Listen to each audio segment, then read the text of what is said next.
Welcome back to this special edition of the Iraq Football Podcast. I'm your host Hassan Bilal, and we're going to bring you a transfer special today where we're going to be discussing all the latest moves in the world of Iraqi football.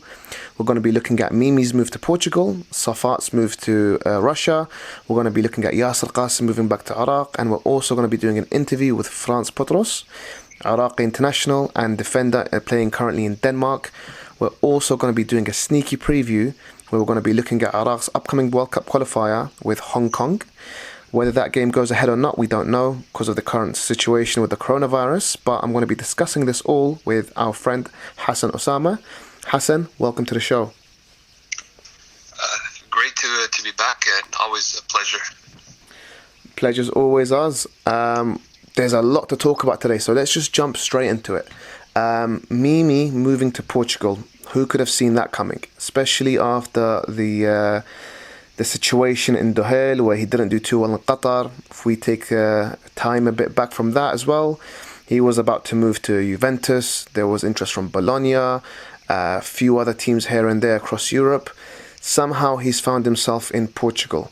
What did you make of that move? You've watched the last two games in which he's featured. What do you think? I first heard that he was moving to the Portuguese league. Personally, my opinion is that it's a good league for him to start off to get his first taste of European football.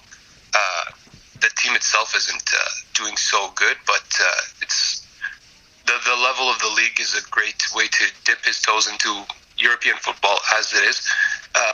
Had he gone to, say, Serie A or something like that, it might have been a little bit too difficult, especially as a striker. Just places like that, they don't really give you too many. There's not too many options, not too many opportunities. For especially young players who are untested and unknown. So for that reason, the Portuguese league, I thought of that as a good move. And he didn't get too many opportunities in Qatar. It was kind of frustrating and kind of strange how it was not many minutes at all for him, but seems like he's getting into it with Portimonense. They're trying to ease him in, it seems, and I think there's a good opportunity here for him if he can seize it here.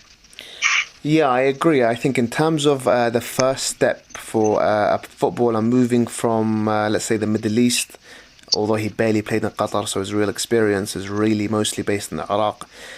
Moving to Portugal in a team like this is a very good move in terms of getting him used to the European style of play, where there's more focus on, for example, fitness, tactical movement and understanding of the game, as opposed to what football is like in Iraq, which is more based on, how do I word this? Maybe a bit more technically based, less focus on tactics. Yeah, it's just pure talent there. Yeah, but I think he's had a frustrating two games. It was an incredible debut to have against Porto away at the Estadio Dragao, but he didn't really see much of the ball. Besides, obviously, we have to mention that amazing bicycle kick. We can't ignore that. But other than that, he didn't really have any chances created for him, and he was just working on scraps. Which, in a way, to be fair, he's kind of used to that in playing for Iraq. But in the second game as well, where he came on a bit earlier, he came on the 67th minute. Again, not too much actually created for him. Now, you could make the argument that his movement off the ball hasn't been amazing, and that's been one of the reasons as to why he's seen such few scoring opportunities. But I think the team needs to take some responsibility on itself in terms of they don't really create much. And I think playing in that particular team, he's going to have a very, very difficult 6 months. With that said and done, maybe it's a good thing that he's only on a loan move. It might be a situation where Mimi plays there, experiences life in Europe, and then uses it as a platform to hopefully go on to bigger and better things. So if we look at this move and we hope it goes well, in hindsight, and I said this at the time, it was probably a good thing he didn't end up going to Juventus or the likes of Man City, where I think the expectations would have been way too much on him, the pressure would have been way too much, and what you would have probably have seen is that him crumble under pressure and then regressing back to the Iraqi league, where he has to find his confidence again, his form again, etc. I'm happy with the move. I really wish it works out for him, but I mean, this is a team that has 15 goals this season in 23 games. Yeah. It's not going to be easy. They're currently in the relegation zone, and they have a guy leading the front line, Jackson Martinez, who's got 1 goal all season. Yeah. You'd expect Mimi to start ahead of him, but you never know. I mean, do you think, in terms of like tactical awareness, in terms of like his overall play, do you think Mimi is good enough to lead that line ahead of Jackson Martinez? So it's kind of an interesting thing here because Jackson Martinez, he's a player who has a very long history in the Portuguese league, very experienced player, played at Porto for a very long time, Champions League, played at Atletico Madrid. So he, from my view, it looks like he's kind of like the leader of this team. So it's kind of a difficult prospect for Hadi to come in and take his spot.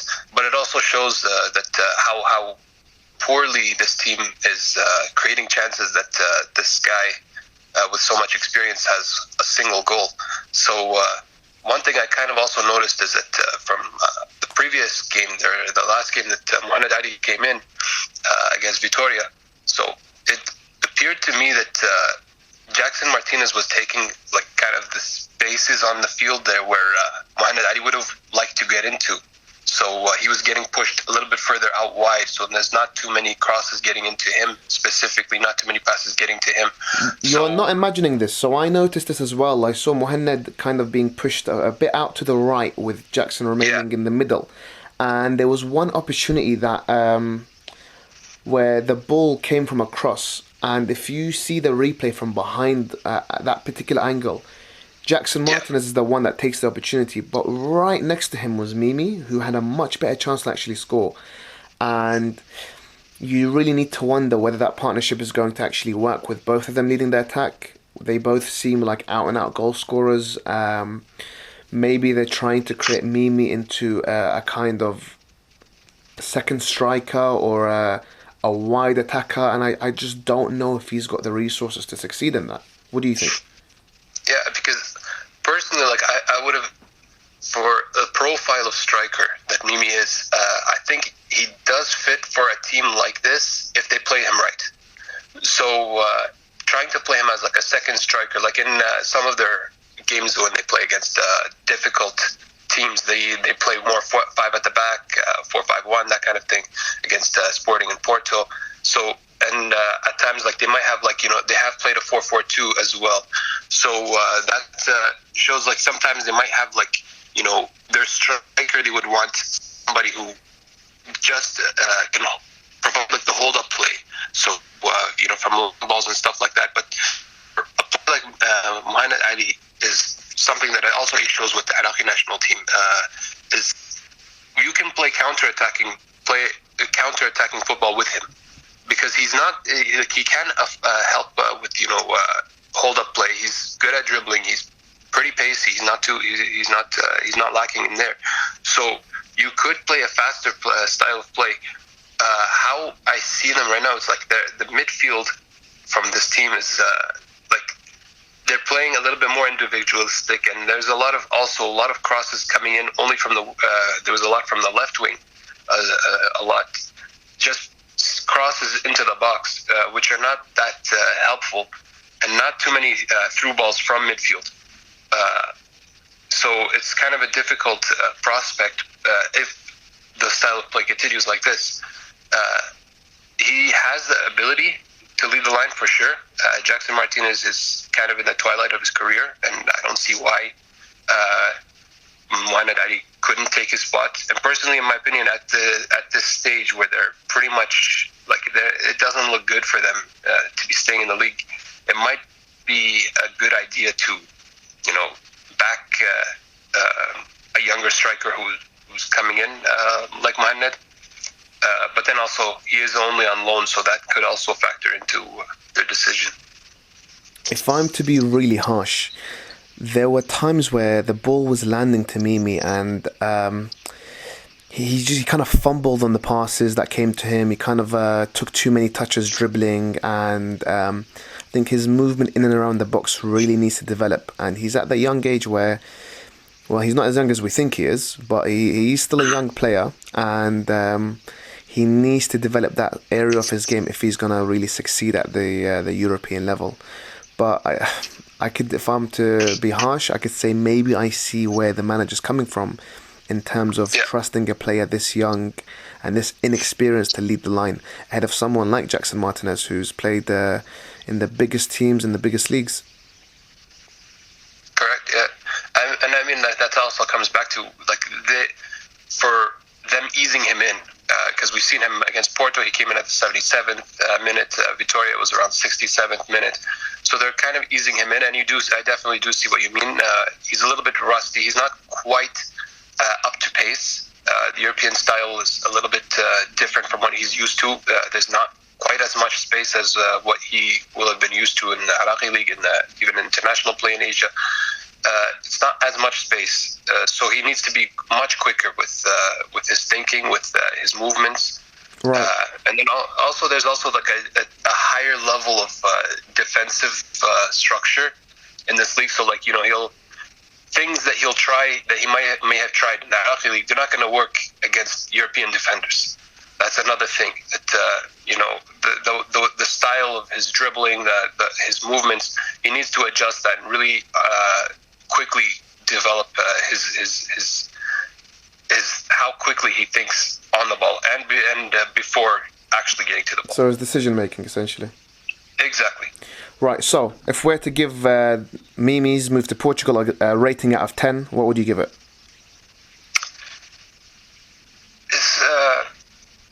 I'd say maybe a 6.5.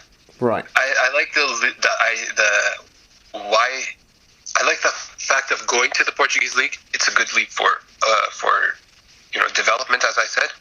But at the same time, this is a team that is they have their striker kind of. Jackson Martinez looks to be their main guy, and then there's also the fact that they are a team that is fighting relegation. So opportunities are also going to be a little bit difficult to get into for a new guy halfway into the season.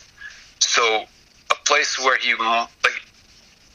in theory, it's not a bad place, but a bad league.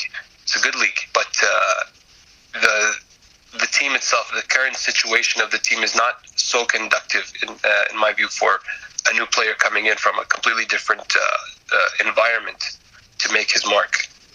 Right. So there's potential, but it's not perfect. So 6.5 out of 10. Let's move to another player that's moving to a relegation battling team. Safaa's moved to Russia. He's just signed with now it sounds like Samara. Could be Samara. I mean, he's Iraqi after all. So Safaa joins FC Samara, and he signs on a 2.5-year contract.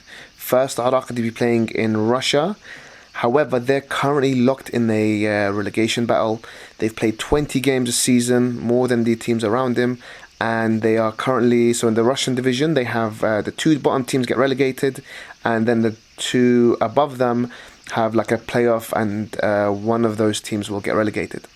Samara are currently one of those two teams that are in the playoff relegation zone, and it's not looking good for them either. They've conceded a lot of goals in this season, in those 20 games. I think something like comes out to be something like one goal, 0.2 a match, or 1.1. So, good move for Safaa. What's he going to bring to the team? What's he going to gain? What do you think? So, just quickly looking at the team, I mean, the most recent game against Orenburg, that was on the 28th, they're a 5-4-1, something like that. There's going to be room for him in midfield to play box to box or wherever coach wants to put him in. But I really think he could have something to say in this team. It's not a bad league also. I mean, I think he said he was inspired to go there from his friend, the Iraqi player, Sardar Azmoun, who also made his mark there and plays for Zenit now. So it's not a bad place to start. It's a pretty solid league, the Russian league. Some good teams there. However, he's going to be in the same kind of situation as Mohammed in a way, fighting relegation as well. Because of that, I can't say that I've followed the team at all, but if the coach has a certain group that he's completely trusts and is very rigid in his structure, it might be a little bit difficult to fully break in. But just looking at how the team is set up, it does seem like he could make an impact here. So Safaa being a midfielder comes at an advantage. Fortunately for him, he can play holding midfield, he can play in the middle, he can play box to box. So if they're playing five in the middle, it really gives him a good opportunity to be featured. And I think it's better for him if we compare his situation to Mohammed, where they really play with one up top, and they have an established striker. So that might work against Mimi, but I think this works in favour of Safaa. Being in a relegation battling team, probably going to get him some time. They're conceding a lot of goals. Safaa is a very, I think, one of the smartest players we have in terms of reading the game, breaking up play, and if he can just make sure his fitness is on point, he can do really well in the Russian league. I have a lot of faith in him as a footballer. If you were to ask me about two years ago, a year ago, like which player do you think would really be able to make it in Europe, Safaa would have been one of the ones that I would have mentioned. Other notable people would have probably been Bashar, for example, who maybe not like technically amazing, probably Hassan Ali is technically better than him, but Bashar, very professional in how he conducts himself, very eager to impress, and Safaa is of that mould of players that really work hard, they grind, and I'm hoping this is something big for him. He's one of the players I really think can make it in European football. Maybe not at the top, maybe not a Premier League quality, but it wouldn't be surprising if I see, for example, Safaa in the Bundesliga one day, or maybe even Spain or Italy. He's got that kind of technical, tactical advantage that other Iraqi players really lack. Yeah, I mean, and it's also like the mindset to wanting to go to Europe, wanting to find a place for yourself. I mean, with Hadi, he was one of the first ones who really got into a good level in Europe. And honestly, his technical ability, on the ball, it's not I've seen better players than him from Iraq, but he has the mentality, the professionalism that to want to move forward, which got him to Serie A and now a major player in MLS. And Safaa Hadi, if you can replicate this and really focus on his improvement and developing in Europe, he could definitely get there. I definitely see what you're saying. Well, I think as a player moving right from Iraq all the way to the Russian league or Europe, and we need to really appreciate how big an actual move that is. Safaa is one of the youngest players in the squad, and moving right from Iraq to a culture he's completely unfamiliar with, kind of weather that he's unfamiliar with, football that he's unfamiliar with. It probably will take some time for him to kind of find his feet and kind of get used to the climate, maybe being away from his friends and family. And if he succeeds, maybe he can kind of set a standard for other Iraqi players in the future to kind of follow his lead. You mentioned Ali Adnan. Ali Adnan, one of the reasons I really love him and I adore him is that he kind of went out of his comfort zone. Going from Iraq to Turkey was a big challenge, but when he did that, it was followed by Dorgham going there. Ali Hosni nearly went there, and Turkey has now kept Iraqi footballers in mind when it comes to signing players. I know there was a lot of interest in Turkey for Mimi before he signed to Portugal, and I've also heard recently from a very reliable source there was interest in Jilwan. So when these players move to these new areas of the world, whilst it's challenging for them, they kind of put Iraq in a good light if they succeed. So that draws in new talent in the future, and I think this move can be very, very important for Iraqi football. And I wish Safaa all the best, but also wish him the best because what this can mean for other players going into the future.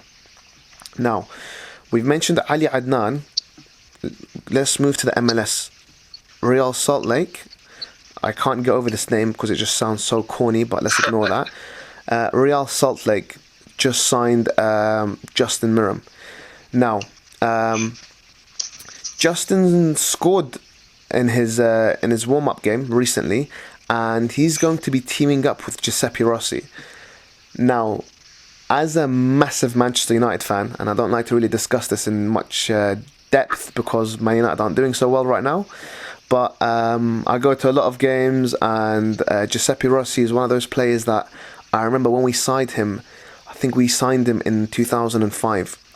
There was a lot of hype around Giuseppe Rossi. He's a very, very good player. He's played all across the world now, and the only thing that's really impeded him from progressing in world football is his injuries.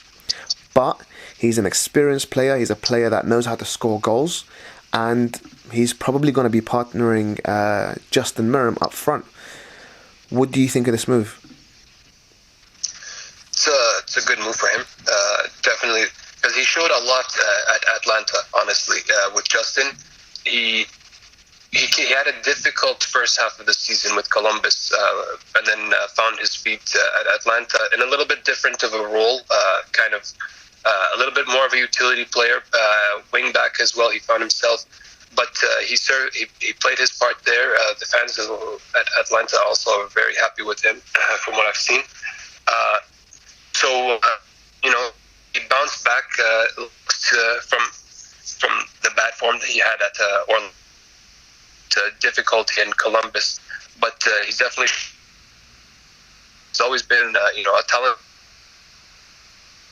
With Real Salt Lake, it's a good team as well. Finished third in the Western Conference last season, made it to the semifinals of the MLS Cup, losing to the eventual winners. So all signs point to this being a pretty good opportunity for him. The partnership also with Giuseppe Rossi, it kind of reminds me of his partnership at Columbus with Federico Higuain. Was also kind of a very technical player, striker, who could, he'll make passes, he can dribble, and, they played off each other pretty well at Columbus. So possibly he can replicate this here with Giuseppe Rossi. Yeah, I think they're two very technically gifted players that can kind of feed off each other, play off each other, both intelligent in terms of running into space and getting into goal-scoring opportunities. So, in terms of Justin, out of 10, what did you make of his move? I'd say this one is one of the better ones of the Iraqi players from this period. I'd say about an 8 out of 10, just because he's been moving upwards since he left Orlando. His form before that was excellent, one of the best players in MLS at Columbus. a little bit difficulty at Orlando and Columbus, and then his return to Columbus. But he's been moving up and up, even though he's into his 30s at this point. But still very experienced, good, technical skill, and there's a potential for them for Real Salt Lake to be another protagonist in MLS this season. So Justin actually started messaging me the other day, and it was after a tweet I made regarding me just being very happy that he didn't actually go to Saudi Arabia. Now, Saudi is one of the better leagues in the Middle East, but I think Justin just has so much more to offer.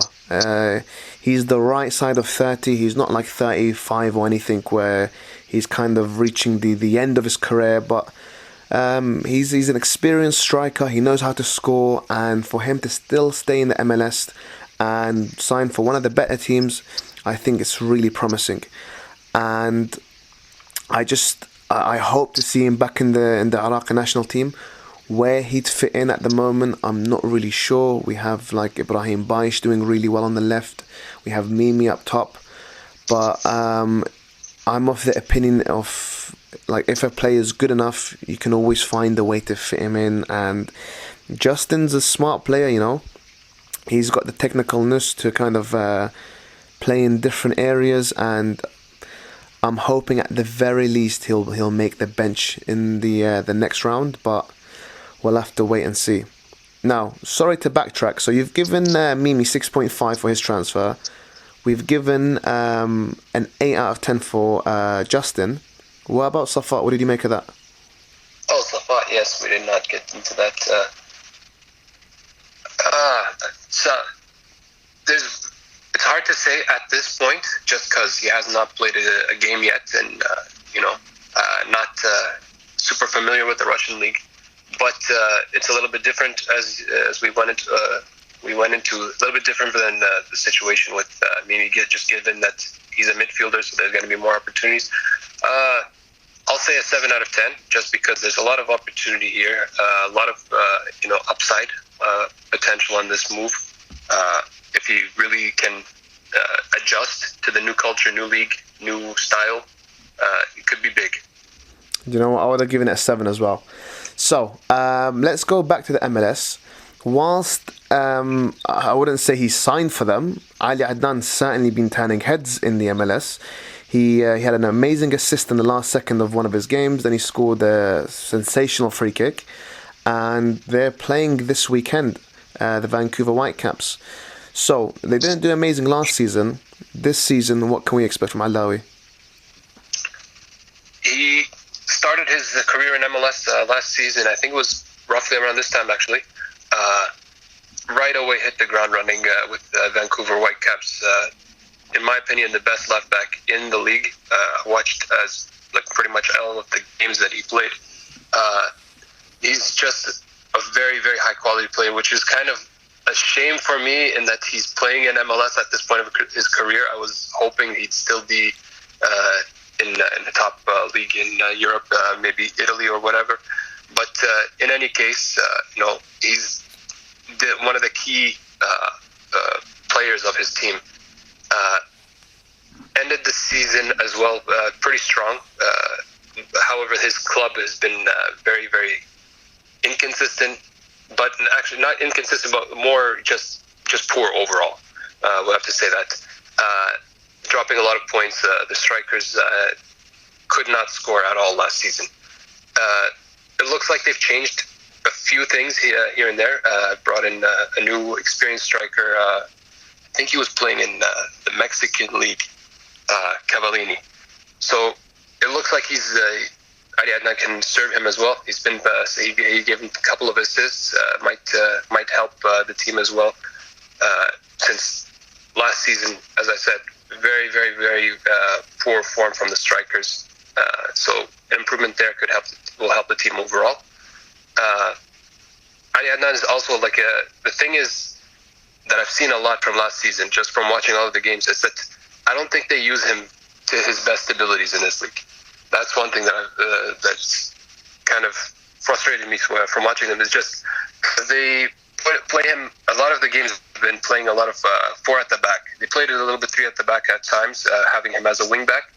But there's quite a few games where they've pushed him back purely as a left back, which I think is wrong given the level of MLS. I think in this league, it's much better to have him further up, helping the attack, being much more of a protagonist in attacking sense, just because he's got a very strong ability just to help create attacks, drive the ball forward, get it into very important positions on the other end of the field.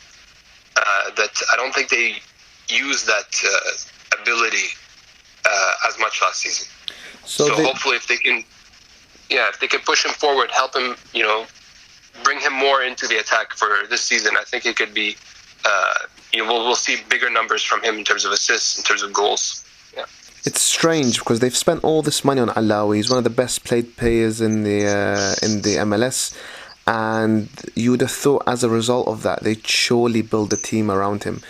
Genuinely, I think he's one of the best crossers of the ball in world football. Even he knows how to put the ball in a dangerous area. He does it consistently, and if I was the manager, obviously I'm biased, but I would have thought about making him like a focal point of attack. Having him at a left back position really doesn't do much in terms of going forward. And I think one of the key strengths for Katinic this last couple of games is that he's been playing with 5 at the back. That's allowed Alawi to really exploit his attacking threats, go forward, put in crosses, and that also allows other players to now run into space. That's been one of the reasons Bayesh has done so well, because he knows Alawi's there to kind of give him an option out wide. Bayesh can come to the centre, or they can kind of switch and interlink and play together. So you could probably expect Whitecaps to have 5 at the back this season rather than 4. That's if they know what they're doing. Yeah, ideally. There's getting back to your point of building a team around him. I can kind of see why that hasn't quite been the case, just because from last season he was on loan for a while, so it's hard to make plans for the team. It's also as a player that they might be expecting him to be going back to Europe either this summer or the season after. So it's hard to really commit to build a team around a player. In MLS in general, if you have a really high quality player, you don't know how long he's going to be there. And then adding in the financial side of things, Whitecaps aren't the richest team in the league. It's kind of difficult for them to really invest in players like that. But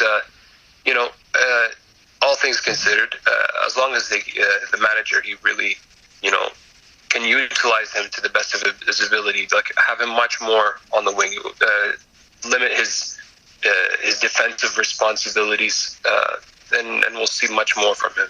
So you talk about the kind of the frequent changes and movements and transfers in the MLS. Where do you, let's say he has a good season, where do you see Ali Adnan going the following year? Would he move to another MLS side? Would he move back to Europe, or do you think that kind of boat has sailed? MLS, I really don't see him moving anywhere within MLS. Just because of the fact of him being in MLS and committing to the Whitecaps. And this is from back in August when I got to interview him. Playing in Vancouver was the major thing for him. Just he likes the city, he loves the team, he loves the people there, and that's what kept him there to extend his stay and sign permanently. So just moving within MLS, I'm not sure how appealing that would actually be for him. I really see him, if not this summer, maybe next season, going back to Europe. I know there's been quite a few rumors, maybe some Turkish teams, something like Beşiktaş or something like that, could potentially be an opportunity for him. Maybe Italy again, just because he's kind of a known quantity there. Teams will know of what he can offer in that league, and I could definitely see him contributing to a team like, say, on the level of Genoa, that kind of thing, more mid-table. I think long term, I think that's more where he'd be going to, something of that tier, if not, Turkish league, one of the top teams there, or something more mid-table in a top 5 league in Europe. I don't think he stays in MLS too much longer. So when are you actually going to organize for him to be on our podcast, Hassan? Inshallah, we'll see what we can do. It's kind of hard to get a hold of him. Believe me, I know. I've been trying very hard. Yeah. Either way, no matter what, I'm inshallah. I'm planning. I think in May, he's got a game in Toronto. I'll make it out to that game, and we'll see from there. Yeah, Allah should حالك. Make sure it happens. Okay. Now, this move. I'm not sure where to even begin with it. Yaser Kasim and Sherko Karim both signing for Erbil in the Iraqi Premier League. There's so much to discuss here. So Yaser is a player who he went from being probably the best player for Iraq in terms of form and possibly potential, playing for Swindon. He was a couple of hours away from signing for Swansea in the Premier League, the first ever Iraqi to play in the Premier League. And then that didn't go through, and thus began the rut that led to Yaser Qasim going to Northampton, that not really working out for him, and then being out of football for a whole year and a half. Now, during that entire time, I was in touch with him regularly. I was trying to organize something for him. I was praying that he can kind of revive his career, and I was hoping something would happen, but it just looked like his career in football had sailed. Then out of nowhere, thanks to Ahmed Yassin's brother Zaid, who is a mate of mine, he managed to get him a deal to sign in Sweden for OSK. And from there, his 6-month loan finished. Both parties departed from one another, and he signed for Erbil in the Iraqi division. I could not see that coming. I really thought he was going to end up at a better league, maybe signing for an MLS side, signing for the Australian Premier League. He somehow ends up in Erbil. Have you watched any of his games? What did you make of the transfer? Not in the Iraqi league, I can't say. It's hard to follow along, but the transfer was kind of surprising for me. I didn't know, wasn't quite sure where he was going to go after his time in Sweden. From what I know, while he was in Sweden, he did pretty well, not too bad, but apparently not enough to get the full contract. Which is kind of a shame. I think that kind of league would have been pretty solid for him. The Swedish league is a good league. Moving back to the Iraqi league, it's also I totally understand that why he would make that decision, and I think just really evaluating it, it's a pretty good place for him to kind of slow things down. Get back, get into form. Play regularly. There's a few things as well that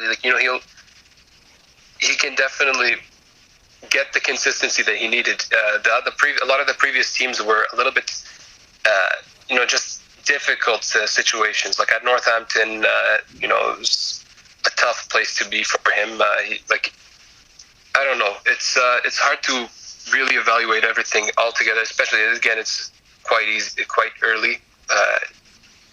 Since the transfer happened, but all in all, I think if I really look at it, I support this move. So they've played 3 games, they've won 2 and they've lost 1. He's actually really enjoying life out there. I think it's Erbil is a really nice city, although I've never been. He's loving out there. His teammates are looking after him. I think there's more of an expat community with it being Erbil compared to a place like Baghdad or Basra. So that's working in his favour. And I think in terms of an opportunity for him to revive his career, it's actually decent, because maybe he can restart his career as an Iraqi international It's a good way for him to get in the shop window for teams in the Middle East who might be interested in signing him. We're talking about the Qatari League, maybe Saudi, maybe UAE, maybe even getting himself a move to Iran. But the idea of him playing regularly in the Middle East, showing that he's actually able to play in the heat, into playing with that kind of direct level of direct style of football, I should say, it's pretty decent. So it's going to be very interesting to see how he does this season. I don't think Erbil have it in them to be one of the top teams in the league, but I think they'll be better than most people think. They've got Yaser Kasim, who he's looked fairly comfortable in the middle. They've got Sherko out wide. I've not been too impressed with Sherko. I think he's one of those players that has a very, very promising start, but he's again been plagued by injuries, and I think as a tactical footballer, his decision making is very, very poor at times. We saw it in the game against I think it was Naft Al Wasat, where he was 1-on-1 and just dilly dallies on the ball. Missed a very simple 1-on-1 where they could have taken the lead, and they only won that game due to a last second bit of luck. So it'll be interesting to see how he does. I'm trying to get Yaser on the podcast, but I think right now he just wants to be focused on his football, and I completely respect that, and I wish him all the best. Would you rate that move out of 10? Yeah, it's a good move, as I said. If he can help him really restructure his career, really get back on top of things, because at the end of the day, I will never forget his form 2015 Asian Cup. That was excellent. I've never it's been a very long time since we've had a midfielder dominate in that way. So the talent has always been there. He's always been a very skilled midfielder who can do pretty much anything. And it's really, as long as he can clear his head, really get totally focused, I think he could really get back. He could get back into things. Also, being in Iraq brings him back into mind. Also for potentially for the national team if his form is good. So all in all, if you really evaluate what options he could have gone to after Sweden, this one is it's a pretty good choice for him. So I'll say. What do you think? So go on. What would you rate it? Yeah, I'll say a 7 out of 10 here as well. Just because the upside is pretty good, and it looks like another stable environment for him where he can really focus on the football again. I didn't think he has much to lose with this transfer, so I'm happy to see it happen. Yeah. Do you really see the opportunity of Yaser Qasim maybe returning to the national team, or do you think there's no way he's going to return anymore, given that all the bridges that have been burned and all the issues that have been surrounding him, and there was talk of his attitude and that sort of thing? Some fans weren't very happy about him as well. I've seen a lot of negative responses to posts about him on Instagram, on Twitter. Do you think he can make that comeback, or is it too late? In football, I hate to say never about anything. Anything is possible. There have been cases of problems between him and the others in the national team. And I don't know him personally, but I'll say that from an outsider looking in, it seems that there are certain environments, certain factors within the structure of the national team that he was not able to adjust to, that he wasn't able to really immerse himself as a total member of the national team. He was very young though when he joined. He was kind of at the peak of his career, and maybe he was a bit too arrogant in terms of his approach, or maybe he was a bit too stubborn, I should say. As somebody who's a bit more old, a bit more wiser, someone who's had ups and downs now, maybe he's a bit more level-headed in terms of refitting in, and maybe it would actually work if he returns. Yeah, because at the end of the day, the national team is for the best players that the country has available to them.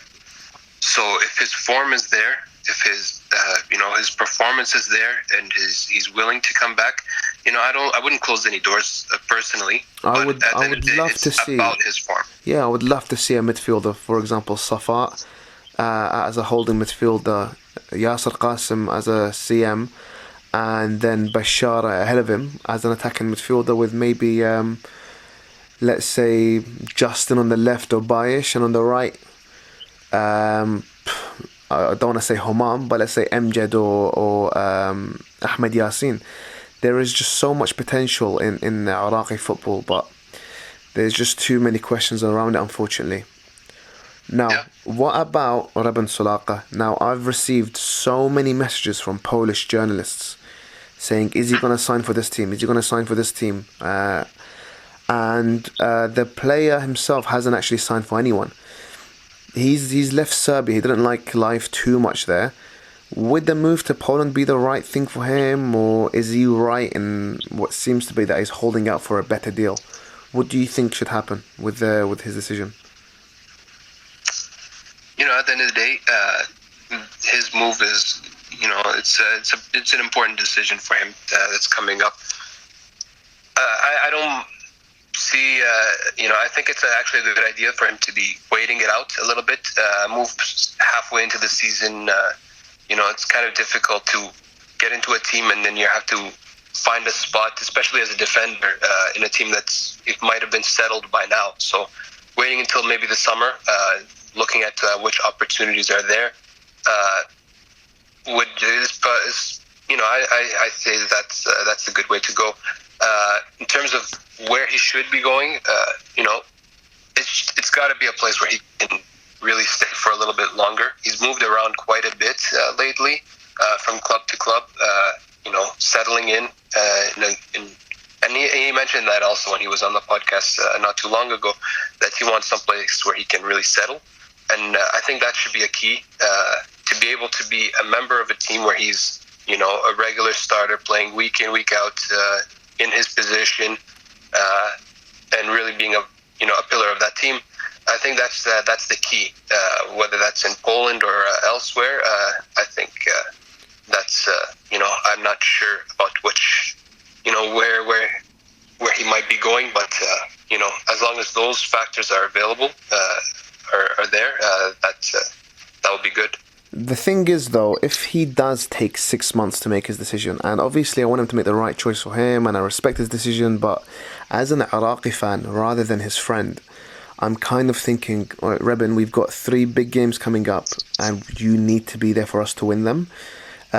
We've got Hong Kong coming up away. Again, there's been issues as to whether that's actually going to happen at the time that it's supposed to be, which is the 30th of March. But let's say that game does go ahead. He's supposed to be there, and he's supposed to be part of our back 5, and he's been pivotal in that role. Then we have the Cambodia game. You can imagine we'll do well without him. It's Cambodia, and I'm pretty sure that's a home game as well. But then the real one is the test where we play against Iran.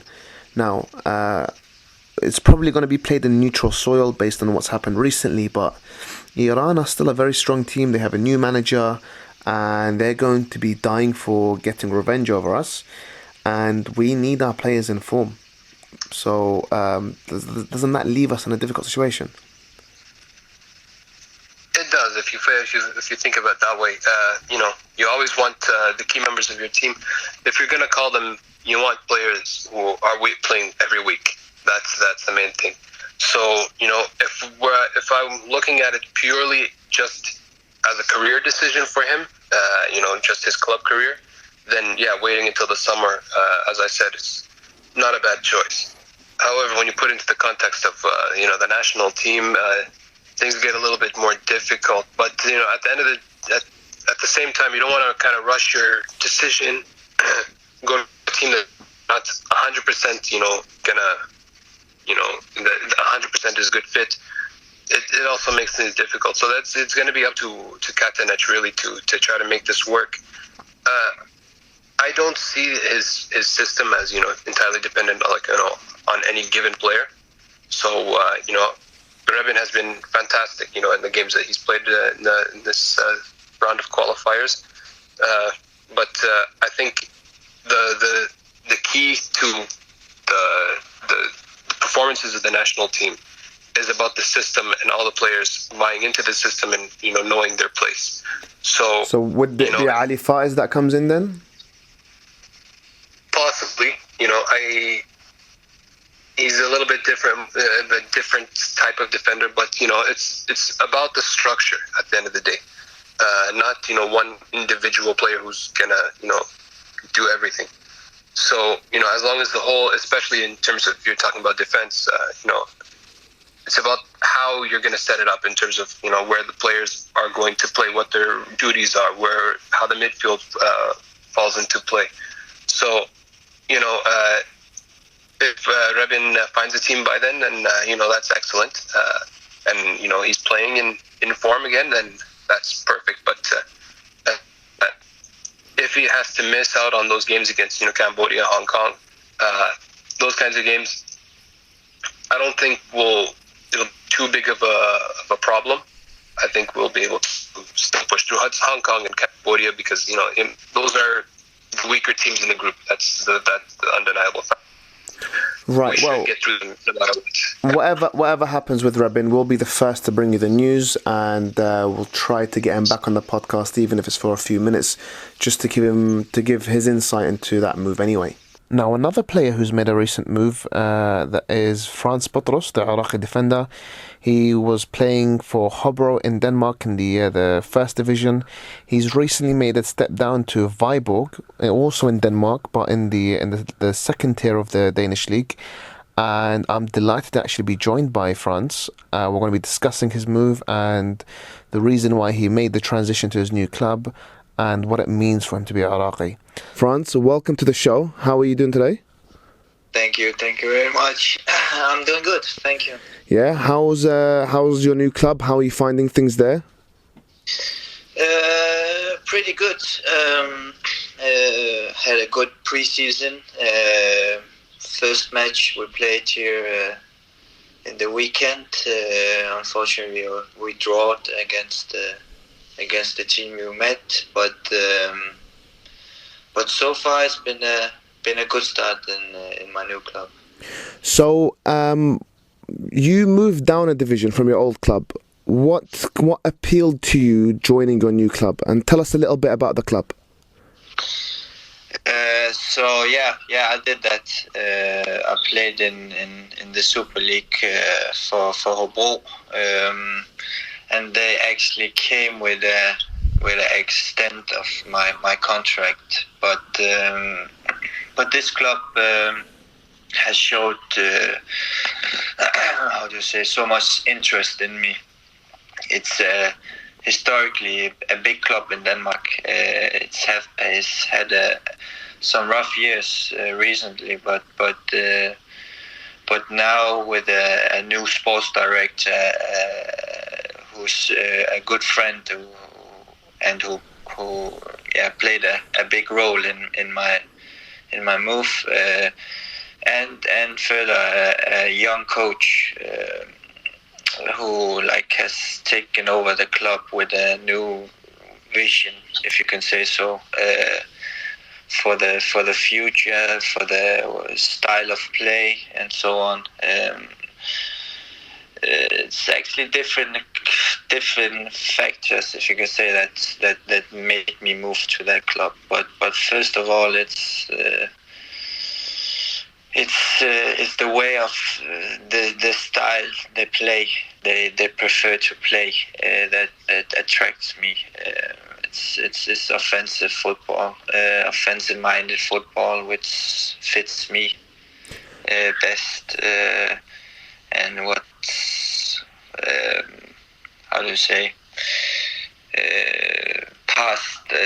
in the past years, I was at my best. I played that kind of football. So what kind of position do you prefer? Because when we saw you playing for the Iraqi national team, you looked a bit uncomfortable playing out of your natural position. I mean, when you played those few games, I think it was against Vietnam, you were playing a centre-back and a back three, right? True, yeah. Yeah. It's actually my it doesn't matter if it's a three back line or a four with the two centre backs, but it is a centre back which where I see myself as my favorite position. Right, because I remember that game you were playing as like the right of a three at the back, and it was the first time you guys tried that new system. It didn't really fit in. So No. in Denmark, you'd prefer playing as as a natural centre back, right? I do, yeah. Right. And is that what you've been told you're going to be playing? Because I know at your old club, we've discussed this previously, and you were playing as a right back, if I'm not mistaken, or on the wings. No, I have played actually in my old club. I played mostly as a left back and center midfield. I was a midfielder, and then there were some matches where I played the right fullback and center back. I was switch around a lot, and that was also one of the reasons why I couldn't see myself continuing in that club. So yeah, this my new club here. I've been told, and we've been one of the reasons why I moved also was that they see me as a centre back, and they see me as one of the experienced guys in the troop who has to take some responsibilities and be one of those guys who like shows the way for the troop which is quite young. So that's, What do you think would be like the opportunities of getting promotion this season? Is it quite high? Are you guys like quite confident? Yeah, there's a good feeling for it, but the way it is this year is there's only one team who goes up, because the structure in the leagues changes after this season. So there's 3 teams from Superliga that goes down, and then only one from first division who goes up. So it's going to be quite difficult to go up. Right now there's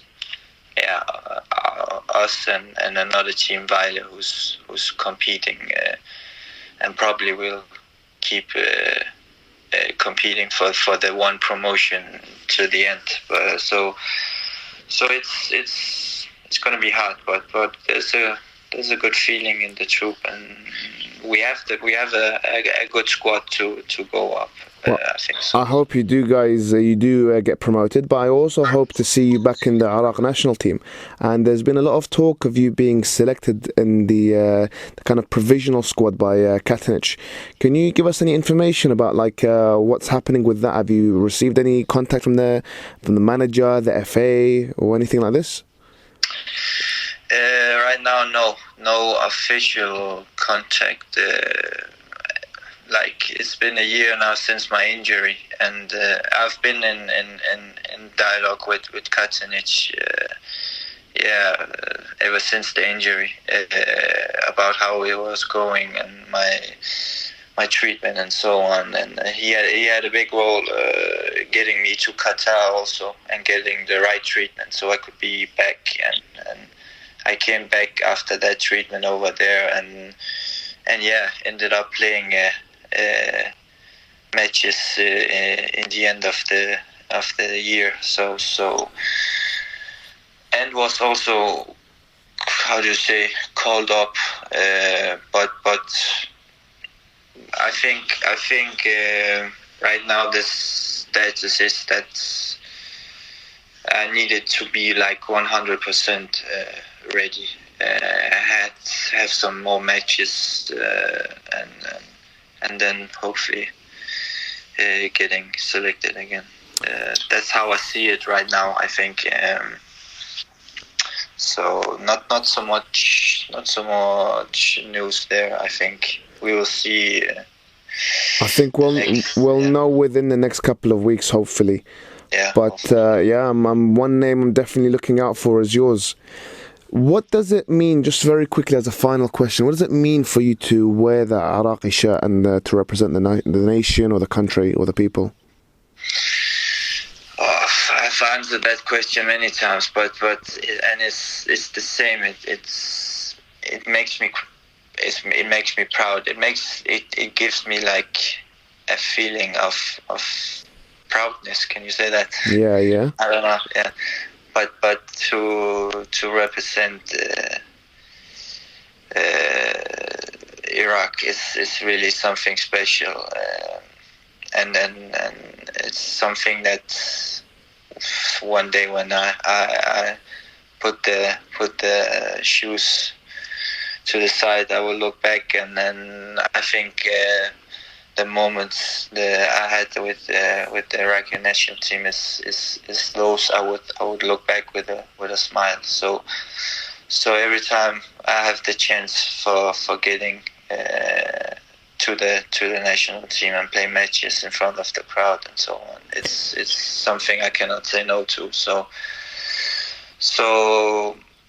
yeah, I don't know if it was the. Yeah, well, you've kind of, you're still in the beginning of your, hopefully, with your long career with the Iraqi national team, and where I'm hoping to see much more of it.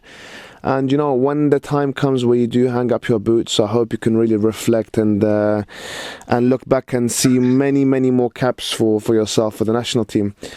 Do you have any messages to the fans in terms of anything you want to say to them, or any messages you want to pass on? I'm really looking forward to be a part of the team. I think it's been a long time since it was Asia Cup since I was with the team. So there's this how to say. Fire in me for getting back and showing the people truly the player I am, and the reason why I got on the team in the first place. That level and football play I know I have in me, but I'm maybe not have shown yet. I'm really looking forward to be back and get some of that on the field in front of the whole nation. Well, Frans, thank you so much. I'm very excited to see you back in the Iraqi shirt, inshallah, soon. And all the best in the upcoming season. Good luck with your promotion battle. We'll be sure to kind of update the fans with everything, and hopefully very soon we're going to have you on the podcast for a full kind of proper in-depth interview, and this is just a little sneaky peek. So thank you so much for your time, and all the best. No problem, Hadi. So that's enough about transfers. Let's actually start focusing on the next game we have. We have the friendly with Jordan. We're not going to pay too much attention to it. Let's focus mostly on the Hong Kong game, which is supposed to be away for us. Whether that happens remains to be seen. It might be played on neutral soil. It might not be played at all. What do you see happening in this game, Hassan? Do you think it's going to be an easy win, or is it going to be a bit more challenging? Just looking at it, on its face value, it should be a win. And it should be a pretty comfortable win. It's Hong Kong at the end of the day. Yeah, You say that, but this is a team that we only beat 2-0 at home. Yeah. I'm looking at it just purely at face value. That's what it should be. They can be a little bit difficult, but if you want to make it to the next round, if you want to make it to the World Cup, these are the teams you got to beat. Looking at it more, in a more detailed sense, they can be a difficult team as well. Bahrain, they tied with them 0-0. We kind of a struggle to the 2-0 victory over them as well. It's not. As all things with the Iraqi national team, especially games like this, nothing is guaranteed, and nothing is going to be handed to us. So, especially factoring in that it's an away game, whether that gets played in Hong Kong or somewhere else, we can't really speak to that just yet. But these games can have potential to be complicated, and much more complicated than they should be in theory. The good news, though, is that at least the Iraqi league is restarted. I mean, it looked at one point that the players are going to go into that match without any kind of match fitness whatsoever. We've also, for example, got Amjad and Ala Abbas playing in Kuwait. They've been in good form as well. So the players are hopefully by the end of this month going to be in decent shape. They're going to be in decent form, and that will work in our favour. But like you said, with Iraq, you never really know. The last few games I've not really felt confident. Amazingly, we've done surprisingly well. Interestingly, this game I feel confident. Again, I wouldn't be surprised if we actually drop points. But we talk about actually qualifying to the World Cup, and if we are actually serious about that, these are the games we need to be walking through without any difficulties. Cambodia, Hong Kong, no disrespect to them, but Iraq, in terms of the talent we have, is the next level. A completely different league, and whether we can actually utilize our talent on a kind of technical basis, whether we have the resources to actually use our talent effectively, we need to demonstrate it in these games and win comfortably. Do you think any expat players will actually feature this time? Because I have my doubts. Rabin Solak is the only player who's been featured a few times recently, and he's not been in a club for a while. Katanic might see that as a reason to drop him. There's been talk of Frans Putros actually returning to the national team, but until we see the squad selection, we can't be certain. What do you think about Justin, Ahmed Yasin, who's in really good form so far with Sweden? For example, Jilwan. Will we see them again, or is Katanic a stubborn man and that's it? My personal view is that I would really like to see them come back, especially games like this. Is that how I've seen it is that with the structure of Katanic's style, the pragmatic defensive style, it's working against more difficult teams like the stronger teams like Iran, for example. But in games where we are the bigger team, where we are attacking at the other team, against, say, for example, against Bahrain, or even the other fixture of this game against Hong Kong, where we struggle to really create a ton of chances. So having a creative player, somebody who can be more direct, and Ahmed Yasin, for example, I think he recently scored a goal, a great goal for his team recently. He's in good form as well. Players like him, like Justin, who can kind of create something, who can kind of force things through to create a goal, to score a goal, something like that. For games like this, I would really like to see them, be a part of it. But from what we have seen from Katanic is that he's very rigid in what he wants. And there's also little side things where, I don't know what the standing is for Ahmed Yasin with the national team. He's been in and out, but then also, sometimes they say it's a technical decision not calling him. Others, it's, there's rumors of something else going on. So it's very hard to really figure out and understand what's actually the situation here. So, I would like to see them come back, but I'm going to expect more of the same, more of the Iraqi league-based players featuring, just because, they're the players that Katanic has been relying on, and they're the ones we've seen most of. I completely agree with you, and that's why I expect as well. It's a shame though, because we have that friendly with Jordan, and I think that would have been a really good opportunity to test the likes of Rawan Amin, who's never really had a look in. I think if France comes back in, that would be amazing. Frans Putros, give him a chance at defence. And also, for example, I think there's so much more to Jilwan that we've not had a chance to see. Maybe as well, there was talks previously of some of the younger players featuring as well from the Olympics team. You have, for example, Ammar, who looked a talent. He didn't feature much for the Olympics, but there was talk of him being selected by Katanic. And there's even Lu'ay, who I think there's a special player in there as well, but he wasn't featured because of injury.